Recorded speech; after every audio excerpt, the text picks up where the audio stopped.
Well, I had to make a run to the bank, and on the way home, the truck developed a terrible pull to the right, and I fought it a little bit. I ended up in the Harbor Freight parking lot, and this thing followed me home. I bought the 220 volt version, or 240, whichever you want to call it, and I got to put a plug in it, so that required a trip to Lowe's. Another 15 bucks for a plug. We'll wire this thing up. We're going to see how it works. Sorry you didn't get to see me take it out of the box. I know you probably really miss that kind of stuff.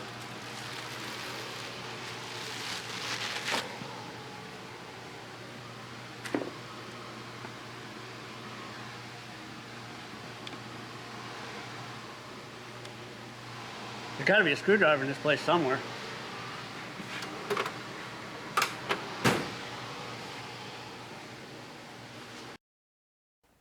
Whatever plug you need to use, I'm using this because that's the style that my welders use.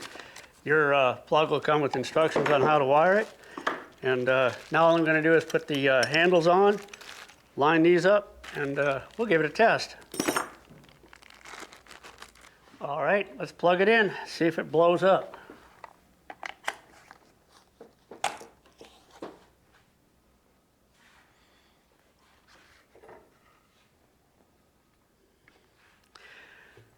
All right, anybody have 911 on speed dial?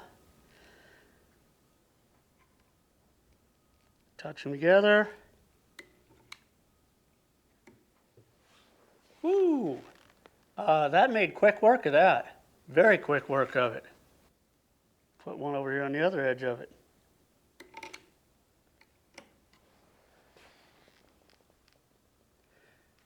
All right, now I think what I'm going to do is get two separate pieces of metal and do some test pieces with two separate pieces of metal to find out how long I have to hold it to get it to melt in good enough and all that kind of stuff.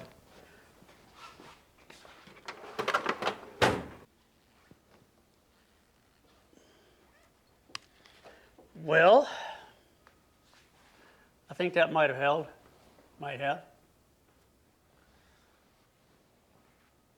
So far, so good. Two pieces of 20 gauge metal, nothing fancy. Haven't really been cleaned up or anything, just laying them together and see what happens here. Get a little bit of an overlap on them.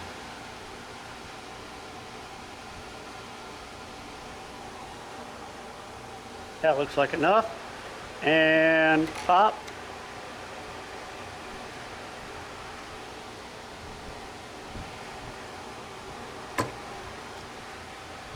Should have pulled it off sooner, let it stick.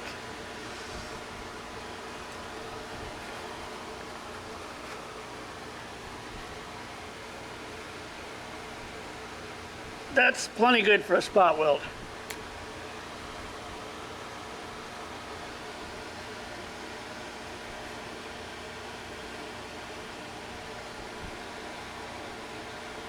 I just got to remember to release the handle as I release the trigger so that it doesn't burn itself into the metal and stay there. Anyway, I think that's what happened.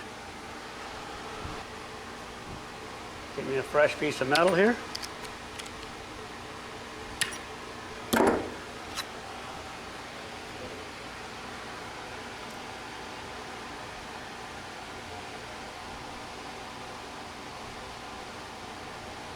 Probably don't want to accidentally press that trigger while my thumb is in there, huh?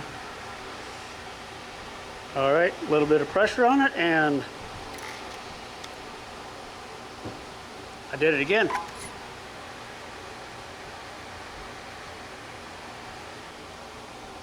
I think because of the angle of the arms, the way they angle, the tips are milled flat on the end. So when they come together, this corner is touching more than the other side. So I think it's just touching on a corner. I'm going to straighten them up a little bit. I'm just going to take a little bit off the back corner of that and a tiny bit off that one.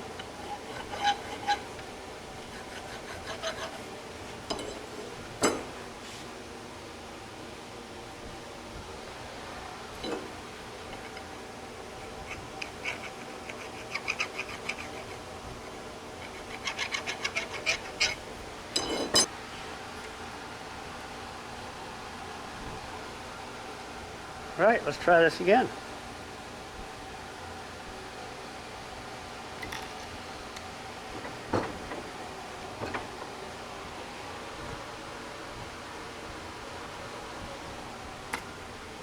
It instantly welds itself to the metal.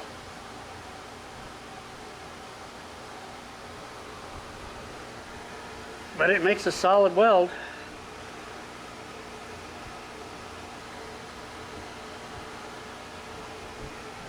Try it again without holding the trigger so long. All right, I think I'm holding the trigger too long and that's what's doing it.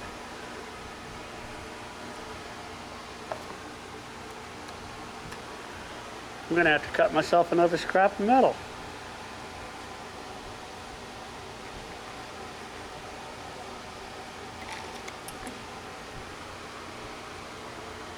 All right, that was a little bit quicker. It didn't leave any copper residue on it. And it's still a solid spot weld. I can just barely make that little tiny weld twist. And if there was another weld next to it, there's no way you're getting that apart. Matter of fact, let's put another weld next to it.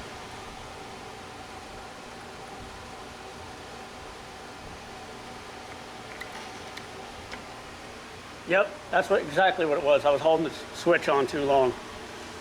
This thing makes very small spot welds on 20 gauge steel and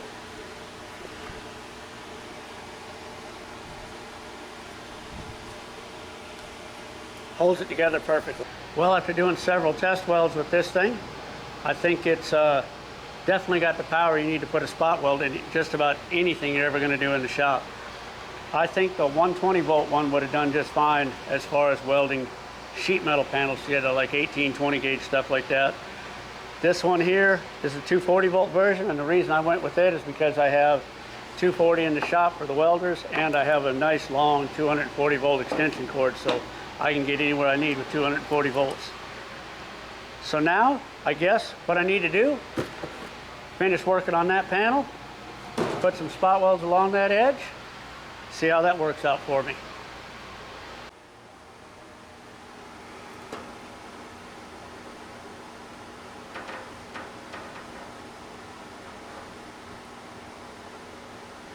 And another little test.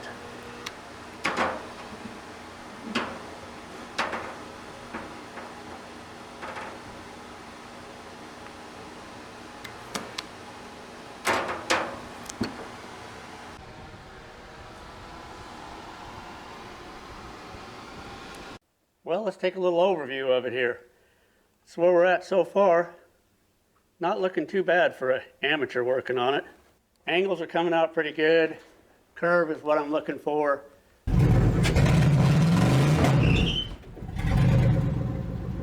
All right, like, subscribe, share, leave a comment. And as always, thanks for watching.